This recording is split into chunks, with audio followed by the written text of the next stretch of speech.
Assalamualaikum warahmatullahi wabarakatuh. Pada kesempatan kali ini saya Satria Cahaya Saputra akan mempresentasikan analisis lembar kerja pembuatan prototipe produk. Pertama, tujuan analisis lembar kerja pembuatan prototipe produk adalah desain produk pendahuluan yang dikembangkan dalam bentuk prototipe diperlukan agar perusahaan mengetahui tanggapan konsumen atas produk itu sebelum produk tersebut diproduksi secara massal. Untuk itu, ada 3 faktor yang harus diperhatikan dalam menguji desain produk pendahuluan ini, yaitu yang pertama, frekuensi kerusakan komponen atau reliabilitas. Yang kedua, kemudahan untuk pemeliharaan dan perbaikan maintainability. Serta yang ketiga, umur produk. Tujuan prototipe yaitu 1.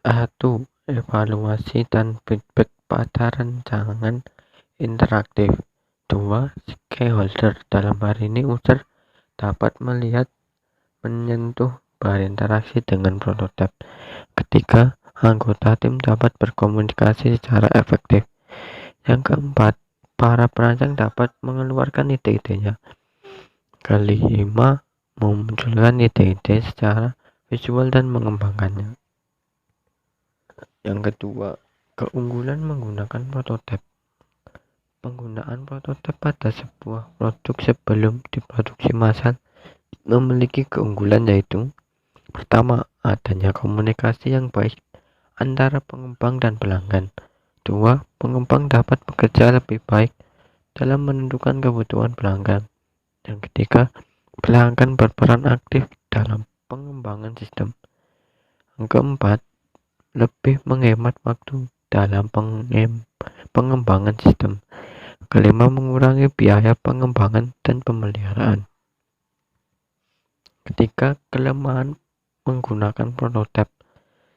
Sebagai contoh, pada prototipe perangkat lunak memiliki kelemahan, yaitu pelanggan kadang tidak melihat atau menyadari bahwa perangkat lunak yang ada belum mencantumkan kualitas perangkat lunak secara keseluruhan dan juga belum memikirkan kemampuan pemeliharaan untuk jangka waktu lama.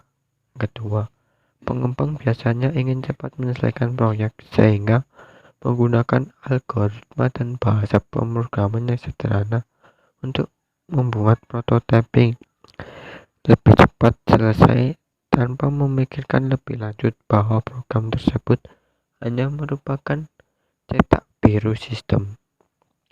Ketiga, hubungan pelanggan dengan komputer yang disediakan mungkin tidak mencerminkan teknik perancangan yang baik. Keempat, metode prototyping. Metode pembuatan prototyping dibedakan menjadi 2, yaitu metode non-komputer. Metode ini biasanya dikerjakan lebih awal dalam proses pembuatan. Metode non-komputer yaitu 1. Sketsa mock-ups, 2. skateboarding, 3. skenario, 4.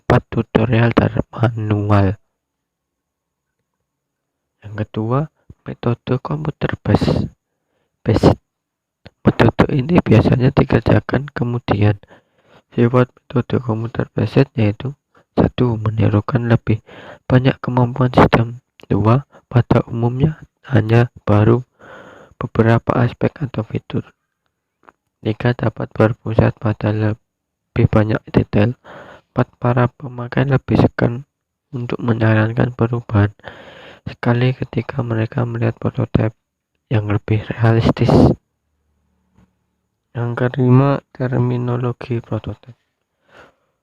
Yang pertama, prototipe horizontal.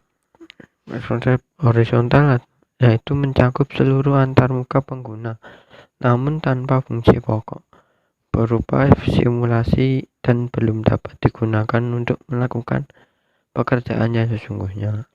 Kedua, prototipe vertikal. Prototipe ini lebih sedikit aspek atau fitur dari interface yang disimulasikan tetapi dilaksanakan dengan rinci yang sangat baik. Keenam yaitu prototype tool. Prototype tool ini ada dua dan saya presentasikan. Yang pertama menggunakan draw atau pen program, yaitu menggambar setiap layar baik untuk dilihat prototipe horizontal tipis. Contohnya menggunakan Adobe Photoshop atau Corel Draw. Yang kedua script simulasi atau slideshow, itu meletakkan tampilan seperti storyboard dengan animasi. Perubahan diantaranya dapat memberikan user catatan yang sangat spesifik. Contoh PowerPoint, Hypercard, Macromedia Direct, atau HTML. Sekian presentasi dari saya, kurang lebihnya mohon maaf. Assalamualaikum warahmatullahi wabarakatuh.